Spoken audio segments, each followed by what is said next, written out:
بالإسراء وبالمعراج عمت أجواء. Assalamu alaikum mes frères et sœurs. Parmi les miracles du prophète Mohammed, il y a le voyage nocturne El-Isra. Le prophète a accompli un voyage par le corps et par l'âme à l'état d'éveil de la Mecque à Jérusalem, en compagnie de l'ange Gabriel Jibril. Ce miracle est cité dans le livre du Coran et dans la Sunna du prophète Mohammed. Il n'est donc pas permis d'en nier la réalité, ainsi quiconque nie la réalité du voyage nocturne contredit le Coran. Le prophète a fait ce voyage à l'âge de 51 ans. L'ange Jibril est venu auprès du prophète à la mosquée sacrée El-Mesjidul Haram avec le Buraq, qui est un animal du paradis, dont la taille est entre celle du cheval et du mulet. Le Buraq peut parcourir une très grande distance en très peu de temps. Le prophète est alors monté derrière Jibril sur le Buraq et ils sont passés par la ville de Médine, l'illuminée appelée Yathrib à l'époque. Le prophète y est descendu et il y a prié. Ensuite, il est passé par Médienne, la ville du prophète Chouaïb, où il a prié 2 rak'ah. Puis, il est arrivé à Mont Sinaï, Tour Hussein, où il a accompli 2 rak'ah. Ensuite, il est arrivé à Bethléem, Baytul Lahm, où est né notre maître Jésus, Isa, où il a accompli 2 rak'ah. Lorsqu'il est arrivé à Jérusalem, Baytul Maqdis, il a attaché le Buraq à l'anneau, auquel les prophètes attachaient leur monture. Puis il est entré dans la mosquée de Al-Aqsa. Elle a été construite par notre maître Adam environ 40 ans après qu'il ait construit la Kaaba. Tous les prophètes ont été rassemblés à la mosquée de Jérusalem. Pour le prophète Mohammed sallallahu alayhi wa sallam, en effet, le prophète fut honoré la nuit de ce voyage d'un honneur considérable.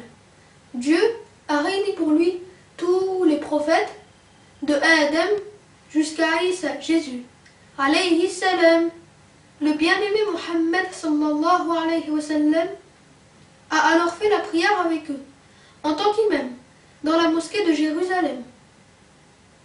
Il faut savoir que Dieu a pris l'engagement de chaque prophète.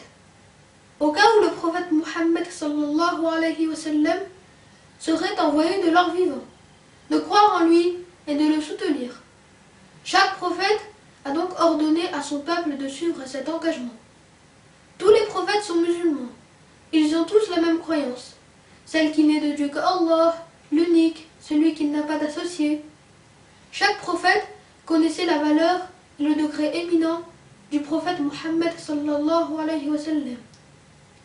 Durant le voyage nocturne, le prophète Mohammed sallallahu alayhi wa sallam a vu de nombreuses choses étonnantes. Il a notamment vu ce bas monde sous l'aspect d'une vieille femme. En effet, ce bas monde, quel qu'en soit l'embellissement, va à sa fin.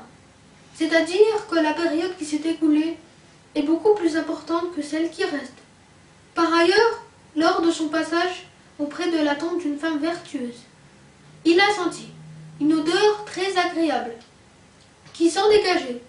Pharaon l'avait tuée, elle et ses enfants, parce qu'elle refusait de quitter la religion de l'islam. Certes, elle est morte martyre, ainsi que ses enfants. Puis, par la suite, a eu lieu l'ascension au-delà des 7 cieux. Nous expliquerons ce qu'il s'est passé lors de cette ascension dans notre prochain rappel, Inch'Allah. Nous vous invitons donc à découvrir dès la semaine prochaine notre nouvelle vidéo, ainsi que toutes les autres semaines, Inch'Allah. Barakallahu fikum, wassalamu alaykum. بالإسراء وبالمعراج